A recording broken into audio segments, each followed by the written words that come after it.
Bonjour à tous. Aujourd'hui, je vous ai préparé une sélection des combattants de MMA du passé, avec un focus tout particulier sur l'évolution de leur physique, et surtout depuis que l'USADA a commencé à traquer le moindre soupçon de dopage. Vous allez reconnaître certains visages, et surtout voir que certains physiques ont bien changé. On commence par Alistair Overeem, car c'est exactement le genre de combattant qu'on regardait il y a 10 ans en se disant « Voilà une vraie machine de guerre, grand, massif, avec une énorme masse musculaire sèche. » On pourrait croire que les physiques bodybuildés sont lents et pas endurants, mais allez dire ça à Alistair Overeem. À son pic de forme, il vous aurait détruit à coups de genoux et vous aurez prouvé le contraire.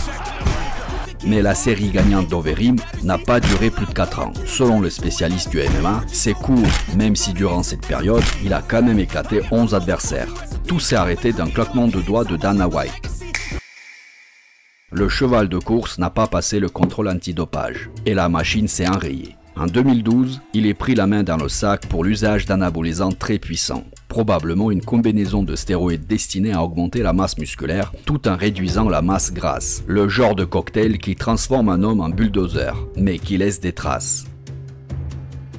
Le prétendant au titre des poids lourds de l'UFC, Alistair Overeem, est la première victime d'un contrôle révélant un taux de testostérone supérieur au niveau autorisé. Son combat contre le détenteur du titre, Junior Dos Santos, est désormais dans l'incertitude. On m'accuse d'utiliser des stéroïdes depuis que j'ai 17 ans. À 17 ans, j'ai fait mon premier combat. Je pesais 84 kilos. Je sais pas combien ça fait un livre, mais j'avais déjà une apparence très impressionnante, presque animale. C'est génétique en fait. Mon corps ne stocke tout simplement pas de graisse. Mon taux de masse grasse est vraiment bas. C'est pour ça que mes muscles ressortent autant. Et mon frère, c'est pareil.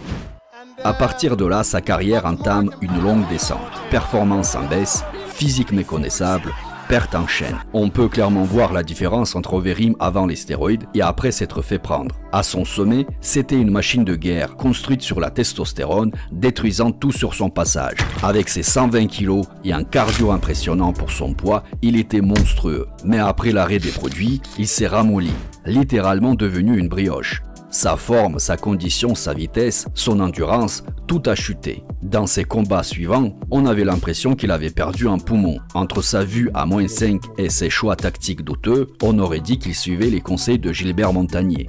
Quoi qu'on en dise, les stéroïdes anabolisants peuvent apporter beaucoup à un combattant MMA. Finalement, Overeem a tiré un trait sur ses années de guerrier. Aujourd'hui, il est devenu vegan. Fini la viande de cheval. Lui qui dévorait ses adversaires comme des steaks saignants, le voilà désormais à siroter des smoothies verts et à pêcher les bienfaits du tofu. Qui l'aurait cru? J'ai totalement changé mon alimentation et je suis devenu végétarien aussi. Je n'ai plus du tout envie de manger de la viande. Merci, ravi de te rencontrer. Mais c'est un choix, une fois qu'on comprend pourquoi, tu vois. Et je suis ici un peu pour apporter cette information au monde. La viande n'est pas bonne pour toi. Oui, c'est délicieux au goût, mais maintenant, si je voulais, je pourrais encore manger de la viande. Mais je choisis simplement de ne pas le faire. Vitor Belfort, une vraie légende du MMA. Au début de sa carrière, Vitor affichait un physique impressionnant.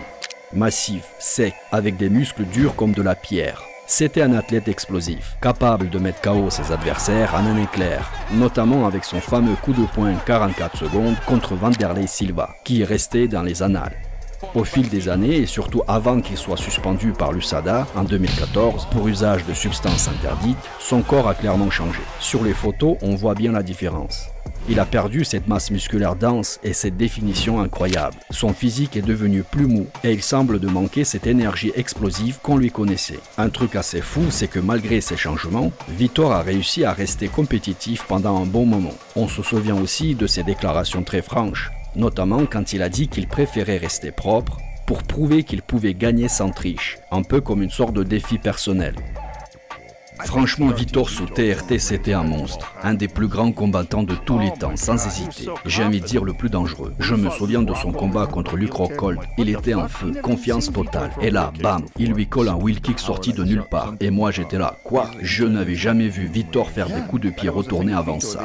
La vitesse, la puissance, c'était surhumain. C'était là le délire avec Vitor sous TRT. Il se transformait littéralement. Le mec, c'était un mutant. Ce gars-là, avec une telle expérience, moi je l'ai vu combattre pour la première première fois en 97. On s'entraînait dans la même salle, chez Carlson Gracie à Los Angeles. Il avait 19 ans et déjà tout le monde le savait. C'était un athlète de malade, explosif comme jamais, ceinture noire en jiu-jitsu brésilien, une vraie fusée. Mais au lieu de chercher la soumission, il mettait les mecs KO, debout comme un striker. Personne s'attendait à ça. Tout le monde pensait, ok, il va les amener au sol, les finir proprement. Et non, il les explosait en striking.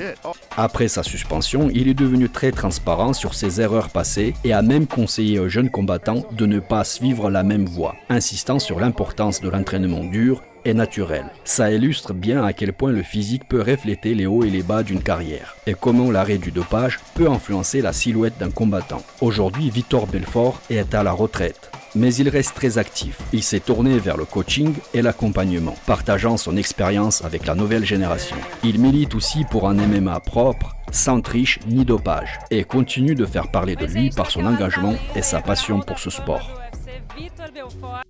Anderson Silva. Anderson Silva, surnommé The Spider, l'araignée, est sans doute l'un des plus grands combattants de l'histoire du MMA. Reconnu pour sa technique fluide, sa précision chirurgicale et son incroyable jeu de jambes, Silva n'a jamais été un athlète au physique massif ou ultra musclé.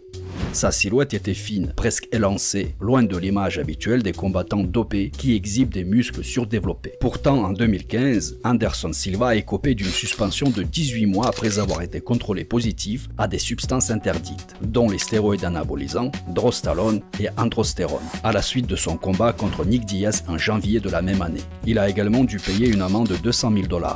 Cette révélation a surpris beaucoup de fans, car son physique ne reflétait pas l'idée classique que l'on se fait d'un athlète sous dopage. Cela prouve bien que le dopage ne se limite pas à l'apparence extérieure, mais peut aussi concerner des produits visant à améliorer la récupération, la résistance ou la performance d'une manière moins visible.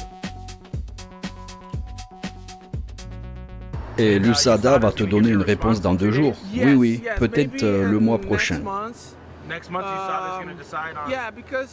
Oui, parce que tous mes docteurs, mes avocats et tout sont en collaboration avec l'USADA.